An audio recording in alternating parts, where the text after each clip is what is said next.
हरे कृष्णा। भगवद गीता अध्याय 4 दिव्य ज्ञान श्लोक संख्या 4.30। प्रकृति के तीनों गुणों और उनसे संबंध कर्म के अनुसार मेरे द्वारा मानव समाज के 4 विभाग रचे गए। यद्यपि मैं इस व्यवस्था का सृष्टा हूँ, किंतु तुम यह जान लो कि मैं इतने पर भी अव्यय करता हूँ। भगवान प्रत्येक वस्तु के सृष्टा हैं। प्रत्येक वस्तु उनसे उत्पन्न है, उनके ही द्वारा पालित है और प्रलय के बाद प्रत्येक वस्तु उन्हीं में समा जाती है। अतः वे ही वर्णाश्रम व्यवस्था के सृष्टा हैं, जिसमें सर्वप्रथम बुद्धिमान मनुष्यों का वर्ग आता है, जो सतोगुणी होने के कारण ब्राह्मण कहलाते हैं। द्वितीय वर्ग प्रशासक वर्ग का है, जिन्हें रजोगुणी के कारण क्षत्रिय कहा जाता है। वणिक वर्ग या वैश्य कहलाने वाले लोग रजो तथा तमो गुण के मिश्रण से युक्त होते हैं और शूद्र या श्रमिक वर्ग के लोग तमोगुणी होते हैं। मानव समाज के इन 4 विभागों की सृष्टि करने पर भी भगवान कृष्ण इनमें से किसी विभाग में नहीं आते, क्योंकि वे उन बद्ध जीवों में से नहीं हैं जिनका एक अंश मानव समाज के रूप में हो। मानव समाज भी किसी अन्य पशु समाज के तुल्य है, किंतु मनुष्यों को पशु स्तर से ऊपर उठाने के लिए ही प्रयुक्त वर्णाश्रम की रचना की गई, जिससे क्रमिक रूप से कृष्ण भावनामृत विकसित हो सके। किसी विशेष व्यक्ति की किसी कार्य के प्रति प्रवृत्ति का निर्धारण उसके द्वारा अर्जित प्रकृति के गुणों द्वारा किया जाता है। गुणों के अनुसार जीवन के लक्षणों का वर्णन इस ग्रंथ के 18वें अध्याय में हुआ है, किंतु कृष्ण भावना भावित व्यक्ति ब्राह्मण से भी बढ़कर होता है। यद्यपि गुण के अनुसार ब्राह्मण को ब्रह्म या परम सत्य के विषय में ज्ञान होना चाहिए, किंतु उनमें से अधिकांश भगवान कृष्ण के निर्विशेष ब्रह्म स्वरूप को ही प्राप्त कर पाते हैं। किंतु जो मनुष्य ब्राह्मण के सीमित ज्ञान को लांघ कर भगवान श्री कृष्ण के ज्ञान तक पहुंच जाता है, वही कृष्ण भावना भावित होता है, अर्थात वैष्णव होता है। कृष्ण भावनामृत में कृष्ण के विभिन्न अंशों तथा राम, नरसिंह, वाराह आदि का ज्ञान सम्मिलित रहता है। और जिस तरह कृष्ण मानव समाज के इस चातुर्वर्ण्य प्रणाली से परे हैं, उसी तरह कृष्ण भावना भावित व्यक्ति भी इस चातुर्वर्ण्य प्रणाली से परे होता है, चाहे हम इसे जाति का विभाग कहें, चाहे राष्ट्र अथवा समुदाय का। श्लोक संख्या 4.14।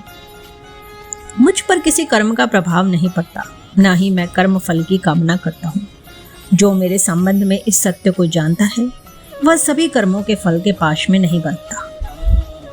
जिस प्रकार इस भौतिक जगत में संविधान के नियम है, जो यह बताते हैं कि राजा न तो दंडनीय है, न ही किसी राज नियमों के अधीन रहता है, उसी तरह यद्यपि भगवान इस भौतिक जगत के सृष्टा हैं, किंतु वे भौतिक जगत के कार्यों से प्रभावित नहीं होते। सृष्टि करने पर भी वे इससे पृथक रहते हैं, जबकि जीवात्माएं भौतिक कार्यकलापों के सकाम कर्म फलों में बंधी रहती हैं, क्योंकि उनमें प्राकृतिक साधनों पर प्रभुत्व दिखाने की प्रवृत्ति रहती है। किसी संस्थान का स्वामी कर्मचारियों के अच्छे बुरे कार्यों के लिए उत्तरदायी नहीं होता, कर्मचारी इसके लिए स्वयं उत्तरदायी होते हैं। जीवात्माएं अपने अपने इंद्रिय तृप्ति कार्यों में लगी रहती हैं, किंतु ये कार्य भगवान द्वारा निर्दिष्ट नहीं होते। इंद्रिय तृप्ति की उच्चतर उन्नति के लिए जीवात्माएं इस संसार के कर्म में प्रवृत्त हैं और मृत्यु के बाद स्वर्ग सुख की कामना करती रहती हैं। स्वयं में पूर्ण होने के कारण भगवान को तथाकथित स्वर्ग सुख का कोई आकर्षण नहीं रहता। स्वर्ग के देवता उनके द्वारा नियुक्त सेवक हैं। स्वामी कभी भी कर्मचारियों का सा निम्न स्तरीय सुख नहीं चाहता। वह भौतिक क्रिया प्रतिक्रिया से पृथक रहता है।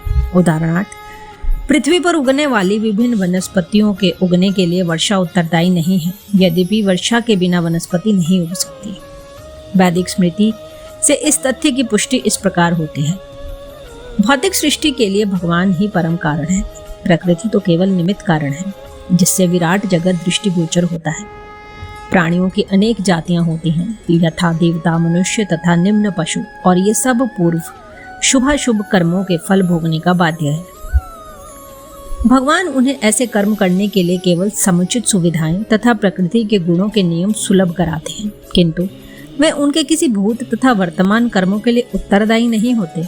वेदांत सूत्र में पुष्टि हुई है कि भगवान किसी भी जीव के प्रति पक्षपात नहीं करते। जीवात्मा अपने कर्मों के लिए स्वयं उत्तरदायी है। भगवान उसे प्रकृति तथा बहिरंगा शक्ति के माध्यम से केवल सुविधा प्रदान करने वाले हैं। जो व्यक्ति इस कर्म नियम की सारी बारीकियों से भली भांति अवगत होता है, वह अपने कर्मों के फल से प्रभावित नहीं होता। दूसरे शब्दों में, जो व्यक्ति भगवान के इस दिव्य स्वभाव से परिचित होता है, वह कृष्ण भावनामृत में अनुभवी होता है। अतः उस पर कर्म के नियम लागू नहीं होते। जो व्यक्ति भगवान के दिव्य स्वभाव को नहीं जानता और सोचता है कि भगवान के कार्यकलाप सामान्य व्यक्तियों की तरह कर्म फल के लिए होते हैं, वे निश्चित रूप से कर्म फलों में बंध जाते हैं। किंतु जो परम सत्य को जानता है वह कृष्ण भावनामृत में स्थिर मुक्त जीव है। इस प्रकार भगवद गीता के अध्याय 4 दिव्य ज्ञान की श्लोक संख्या 4.13, 4.14 का भक्ति वेदांत तात्पर्य पूर्ण हुआ। हरे कृष्ण।